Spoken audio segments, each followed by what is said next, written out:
Here's your wrestling news for May 15th, 2023, and we're kicking off today with Randy Orton, as it's been close to a year since the Apex Predator was last seen in a WWE ring, as a serious back injury has kept him out of action ever since.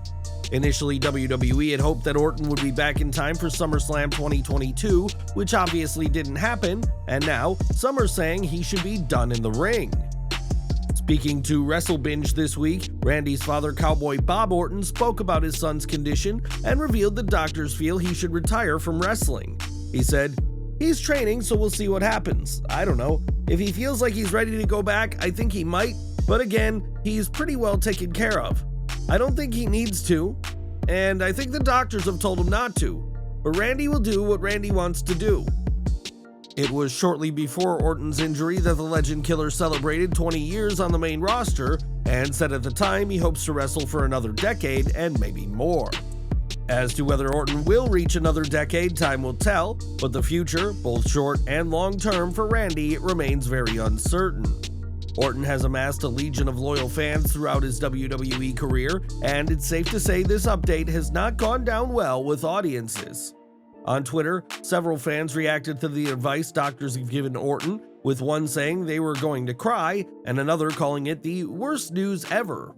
One fan said that an untimely retirement is worth it if it is beneficial to Orton's health and well-being, and some were actually suspicious of what Bob Orton has said. One fan claimed that WWE has already been discussing Orton's return in creative, and what better way to keep his return a surprise than by having his father share that his son could be retiring. Randy Orton has established himself as one of the top names in WWE, but his future continues to remain unclear, and whatever comes next, we're wishing for the best for the Legend Killer. In recent months, a mysterious assailant has been targeting the women of NXT and has made the Performance Center parking lot a very dangerous place. Nikita Lyons, Wendy Chu, and Sol Ruka were all taken out by this attacker, and now they have struck once again, this time at an NXT live event. At the show in Sebring, Florida, Dani Palmer was feeling euphoric after her victory before being attacked at ringside by the attacker, who quickly fled backstage. During last week's NXT, a segment was aired which saw the attacker watching the assaults on Lyons, Chu, and Ruka, and they were dressed similar to the person who attacked Palmer at the live event. WWE has given no indication as to who the attacker is or why they're doing this, but now the roster will have to keep vigilant both in and out of the Performance Center parking lot. But what do you think to all this, and who do you think the mystery assailant is? Give your guess in the comments below. It was on April 3rd that news broke that WWE was to be acquired by Endeavor for the hefty sum of $9.3 billion. Prior to this acquisition being announced, it was reported that several companies and entities had been interested in making an offer, and that included Tony and Shahid Khan.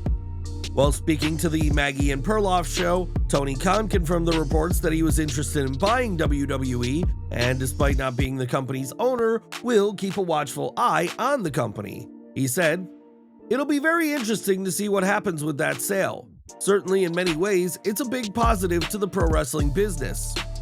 Khan went on to say that given this deal and the success that both WWE and AEW have seen in 2023, that pro wrestling is back as an industry in a major way. WWE is coming off the heels of its most successful WrestleMania, while AEW is preparing for their biggest ever show, All In, and we'll have to see what's in store for WWE once the Endeavor deal goes through. More from AEW is this week, Tony Khan will make a blockbuster announcement on Dynamite, but many fans think they already know what it is. If the reports are to be believed, Khan's announcement will confirm the launch of AEW Collision, the rumored Saturday wrestling show, and now a huge clue is dropped which has added fuel to these reports. In that same interview, Khan said that the announcement will involve AEW's broadcast partners at TNT, practically confirming that he will be announcing the new show. AEW Collision will be a pinnacle show for the company, as it will also mark the return of CM Punk and will allow him a place to work far away from the Elite, as there's still bad blood over what happened last September. Collision was supposed to be AEW's C show, but Punk's involvement has made it the B show, if not on par with Dynamite, and with all these clues, Khan's announcement this Wednesday seems a mere formality. Since the Women's Revolution, Charlotte Flair has been one of WWE's biggest female stars, and is by far the most decorated champion of all time. Over the past year or so, fans have seen much less of Flair on TV, and now it seems official that she is no longer the name and face of women's wrestling. In internal documents leaked by PW Insider, it is revealed that Flair is now considered the number 2 babyface on SmackDown, with Bianca Belair taking first place. As for the rest of the ranking, Shotzi is considered the 3rd top face, while Zelina Vega, Mia Yim, and Aaliyah take 4th, 5th, and 6th place.